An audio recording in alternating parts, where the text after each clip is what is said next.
ASK hedge solutions के CEO वैभव सांघवी जुड़े हैं, जिनके पास फंड मैनेजमेंट में करीब 2 दशक का अनुभव है।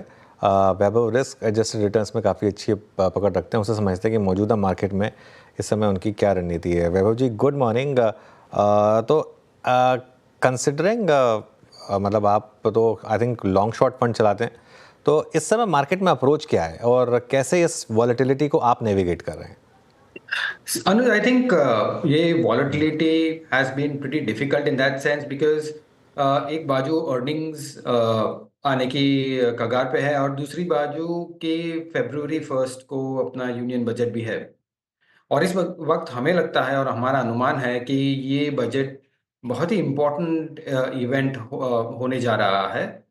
खास करके वो एक गवर्नमेंट का पाथ डिफाइन करेंगे इन टर्म्स ऑफ के हाउ कि जैसे ग्रोथ को वो आगे बढ़ा सके। लास्ट 2 क्वार्टर में हमने देखा है कि ग्रोथ थोड़ा सब ऑप्टिमल था। तो वेदर केपेक्स में आप कंटिन्यूड फोकस रखें या कंजम्पशन पे रखें, और इस पूरे इक्वेशन में कि कैसे फिस्कल मैथ भी रहेगा। सो आई थिंक बजट बहुत ही इंपॉर्टेंट रहेगा और हम केयरफुली देखेंगे। But from a positioning perspective, जब भी ऐसी ज़्यादा टर्बुलेंस आती है, वॉलेटिलिटी आती है या ऐसी बड़ी इवेंट आगे आती है, तो हम जनरली काफ़ी हेज करके चलते हैं from a portfolio perspective. Okay, तो ये इस समय बिल्कुल वॉलेटिलिटी में इतना ज़्यादा मार्केट में काफ़ी स्ट्रेस भी दिया। अच्छा वैभव, एक सेक्टर जिसमें आज काफ़ी शानदार तेज़ी है वो है इंश्योरेंस। आपके पोर्टफोलियो में है क्या इंश्योरेंस स्टॉक्स, और आप किस तरीके से देखते हैं स्टॉक्स को? See I think insurance first of all from a longer term business perspective से अगर हम बात करें तो बिजनेस अपॉर्चुनिटी काफ़ी बड़ी है। सेकेंड के वैल्यूएशन ऊपर से भी काफ़ी करेक्ट हुए हैं। द ओनली थिंग जो गवर्न कर रहा है और प्रॉबेबली एक हैंगओवर हो सकता है वो है some amount of measures from a bank assurance perspective. So जैसे हमने क्वार्टरली नंबर्स हम देखेंगे, अनुमान ये है कि quarterly numbers probably better than expected रह सकते हैं। सो इसी के कारण हमें लगता है कि while longer term opportunity is there, ये जो रेगुलेटरी फोरबेरिंग है, आई थिंक उसके कारण काफ़ी करेक्शन ऑलरेडी हो चुका है। तो एक अच्छा लेवल बन सकता है, या अच्छी अगर medium term to longer term का व्यू है तो ये सेक्टर श्योरली देख सकते हैं। Vaibhav ji, good morning. वीरेंद्र बोल रहा हूँ दिल्ली स्टूडियो से। इस बार का ये जो कैपिटल गुड्स का प्राइस डैमेज था वो तो काफ़ी सिवियर रहा, नो डाउट। शायद टेक्निकल पॉइंट ऑफ व्यू से अगर देखूँ तो रिस्क रिवॉर्ड रेशियो मेरे को शायद बहुत अच्छा लगे, बहुत ओवरसोल्ड ट्रैजेक्टरी में है। बट वैल्यूएशंस को देखते हुए और क्लोजर टू बजट, आपका व्यू क्या है कैपिटल गुड्स पे? See Virendra, I think before understanding के अपना व्यू यहाँ से बजट के लिए क्या है, एक बार वेरी क्विकली अगर हम लास्ट 3 से 6 मंथ्स देखते हैं और उसके कंपैरिजन में लास्ट 10 साल देखते हैं, तो लास्ट 10 साल में अगर हम देखें तो एक कंप्लीट फोकस रहा है केपेक्स ड्रिवन सेक्टर्स में और सप्लाई साइड मेजर्स में। द ओनली डिफरेंस जो लास्ट 3 से 6 महीने में हुआ है, इसके वाइल सेंटर का जो फोकस है वो कंटिन्यूड है, बट स्टेट्स में आई थिंक थोड़ा एक्सपेंडिचर डाइवर्स हुआ है from the welfare perspective, and rightly so to some extent. So कहने की बात ये है कि जो कॉन्सेंट्रेटेड केपेक्स का अनुमान था बोथ सेंटर और स्टेट में, उसी के फाइनेंसेस के मद्देनजर आई थिंक एक एक्सपेक्टेशन ऐसी बनी है कि प्रॉबेबली यहाँ से केपेक्स ड्रिवन सेक्टर्स में थोड़ा कूल ऑफ होएगा, और उसके कारण जो बहुत ही एलिवेटेड वैल्यूएशंस पे स्टॉक्स चल रहे थे वहां से थोड़ी करेक्शन हुई है। अभी बजट आगे है और मैं यही कहूंगा कि वेट फॉर द बजट के उनका एक किस बाजू डायरेक्शन आता है from a budget perspective, specially on the capex, और उसी के बाद हम कॉल लेंगे। बट तब तक I think wait and watch mode will be better from our perspective. Wait and watch, budget को सुनिए समझिए, उसके बाद ही आई थिंक कोई कॉल लेंगे। और आपसे बात जब मैं कर रहा हूँ ना वैभव जी, आज एफएमसीजी बास्केट फिर बहुत प्रेशर में, बीच में एक फीलिंग आ रही थी कि माइट भी बाजार शायद थोड़ा सा वैल्यूएशंस को थोड़ा सा जो कूलिंग ऑफ हुई है उसको चेज़ करने की कोशिश करे, बट धीरे धीरे वो सोच भी धीमी हो रही है।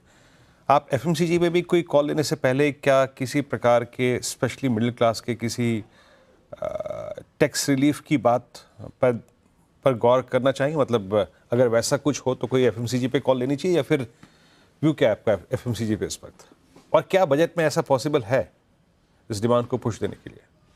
तो आई थिंक अगर हम एफएमसीजी एज ए सेक्टर की बात करते हैं तो अभी जो मूवमेंट हम देख रहे हैं वो इमीडिएटली गवर्नड है बाय द अपकमिंग रिजल्ट्स, कि ऐसा अनुमान है कि शायद volume growth generally on an overall sector basis पे थोड़ी वीक आने की संभावना है।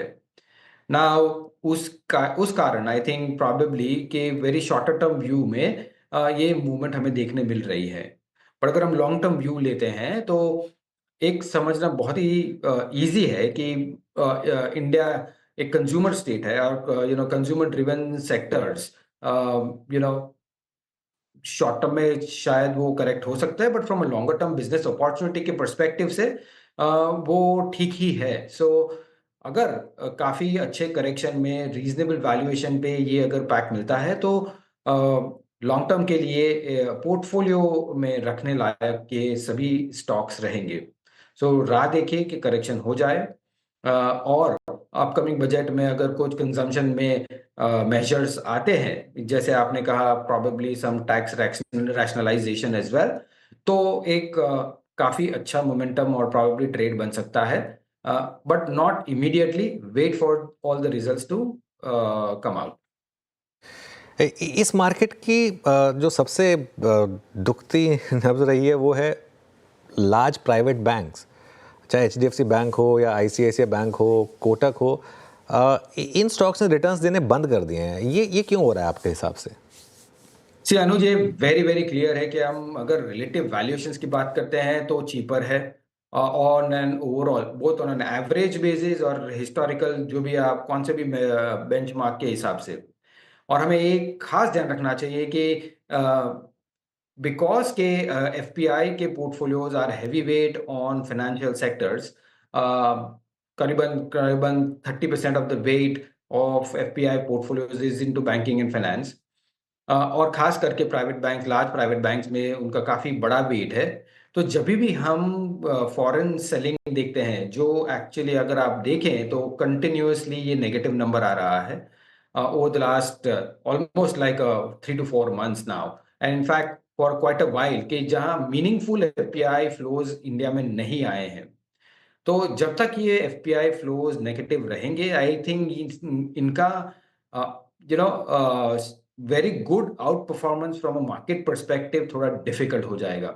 ऑफ कोर्स ये फंडामेंटल्स आर टेलिंग के अगर हम लॉन्ग टर्म व्यू देखें तो अट्रैक्टिव लेवल्स पे आ रहे हैं, बट अगर हम इमीडिएटली शॉर्ट टर्म देखें, जिस हिसाब से स्ट्रॉन्गर डॉलर है, ग्लोबल मार्केट्स में यूएस इज गेटिंग स्ट्रॉन्गर, काफ़ी फ्लो यूएस तरफ शिफ्ट हो रहा है।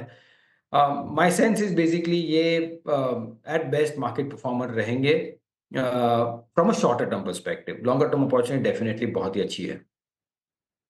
बिल्कुल। और दूसरा सवाल मेरा है अब दूसरे बड़े सेक्टर पर, आईटी। यहाँ पर अभी भी थोड़ा मिक्स बैग ही है, लेकिन ये साल, पिछला साल अच्छा रहा था आईटी के लिए। आपके पोर्टफोलियो में इस समय कैसी पोजीशनिंग होगी आईटी को लेकर? सी आई थिंक आईटी में हमारा व्यू कंस्ट्रक्टिव है। कंस्ट्रक्टिव इसलिए है कि उसके 2 या 3 मुख्य वेरिएबल अगर हम देखते हैं कि वन के यूएस इकोनॉमी है, जो जब सभी रिसेशन की बात कर रहे थे, हार्ड लैंडिंग की बात कर रहे थे, ऐसा तो कुछ दिख नहीं रहा है। In fact there economy is pretty strong. Second के ऐसी संभावना है कि एक बार नया एडमिनिस्ट्रेशन एक्शन में आ जाता है तो प्रॉबेबली कॉर्पोरेट टैक्स कट भी आ सकते हैं। अगर कॉर्पोरेट टैक्स कट आती है तो डिस्क्रेशनरी स्पेंड, ऐसा अनुमान है कि डिस्क्रेशनरी स्पेंड काफ़ी किक अप हो सकता है अगर डिस्क्रेशनरी स्पेंड बढ़ती है। और इन सिचुएशन जहां ऑलरेडी रुपी डेप्रिसिएशन हो चुका है, ये सेक्टर में एट डिक्लाइंस एक अच्छी अपॉर्चुनिटी मीडियम टर्म के लिए बन सकती है। ऑफ कोर्स वैल्यूएशंस देखने होंगे कि एवरेज के हिसाब से किस कौन सी साइड पे बैठ रहे हैं, but on an overall basis stronger US growth, higher discretionary spending, rupee depreciation, and last but not the least जो biggest threat थी from an AI perspective, generative AI, वो आई थिंक वो थ्रेट एक्चुअली अपॉर्चुनिटी बन रही है। So हमें लगता है ये सेक्टर ऑन डिक्लाइंस अच्छी अपॉर्चुनिटी दे सकता है। अच्छा, आखिरी प्रश्न पूछूंगा अब जी यहाँ से आपसे। रियल स्टेट में भी पिछले लगभग महीने भर में काफ़ी डैमेज हुआ है, लेकिन उससे कहीं ज़्यादा पेन है रियल स्टेट एंसिलरी में। अब कुछ कारण वजह के साथ थे, कुछ कारण एशियन पेंट्स के साथ थे, वो समझ में आता है। बट एस्टेल का प्राइस डैमेज देखिए, स्टॉक्स आधे आधे हो गए हैं। और real estate plus real estate ancillary और तीसरा तबका HFCs, I mean Can Fin Homes, LIC housing finance, यहाँ भी सीवियर प्राइस डैमेज। इस पर आपका टेक क्या है? हाउसिंग सेक्टर देखिए, एंड वीरेंद्र, जैसे आपने बहुत ही सटीक तरीके से कहा है कि ये काफी डाइवर्स व्यूज और probably diverse movement of the sectors हम देख रहे हैं। अगर रियल एस्टेट प्राइजेस की बात करते हैं तो वो प्रीटी स्ट्रांग है, सेल्स भी बिक वाली भी अच्छी हो रही है।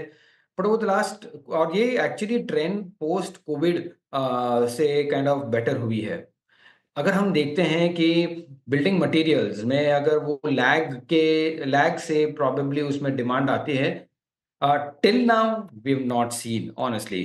Of course paint is a different story all together, purely because paint में तो इमर्जिंग कंपटीशन भी बहुत जोर की आ रही है। सो उसके कारण वो sector I think under performer generally है। But from a other building material perspective, including ceramics, including tiles, including adhesives, MDF, plywood, वो पूरी सेगमेंट में हमें इतनी ज़्यादा एक्टिविटी नहीं दिख रही है। The only probably I can say is basically that unorganized competition probably ज़्यादा हो रही है उसमें, but we have not been able to kind of put a finger on it. We are waiting to see कि हम राह देख रहे हैं कि हम बेहतर डेटा पॉइंट्स उसमें आके एक अच्छा व्यू बना सके। But on A lag basis building material एक सेगमेंट है जहां हमें लगता है पॉसिबली अपॉर्चुनिटी आ सकती है। ओके, चलिए अब वैभव जी बहुत बहुत शुक्रिया आज हमारे साथ जुड़ने के लिए। Thank you so much. अब आगे बढ़ते हैं और मार्केट